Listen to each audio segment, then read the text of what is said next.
Getty. Donald Trump and Kim Jong-un. Donald Trump's defense secretary Jim Mattis stressed diplomacy as the way to deal with the crisis during talks with his South Korean counterpart Song Young-moo in Hawaii.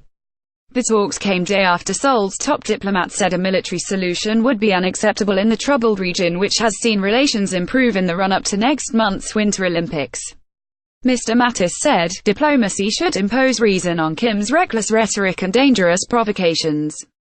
GETTYJim. Mattis and Song Young-moo held talks in Hawaii. The response to the threat remains diplomacy-led, backed up with military options available. Jim Mattis. The response to the threat remains diplomacy-led, backed up with military options available to ensure that our diplomats are understood to be speaking from a position of strength. The White House has said all options are on the table when it comes to North Korea's pursuit of a nuclear-tipped missile capable of striking the US, but Mr. Mattis has consistently stressed the preference for non-military actions such as international sanctions.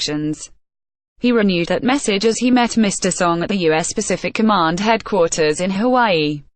Getty. South Korea's relations with Kim Jong-un have improved in recent weeks. Mr. Song said, "We both understand each other well and that as an alliance, we always go together." South Korea's Foreign Minister Kang Kyung-wha said the standoff over North Korea's nuclear program must be resolved diplomatically. She said she was certain Washington would consult her government first if a military option were to be considered.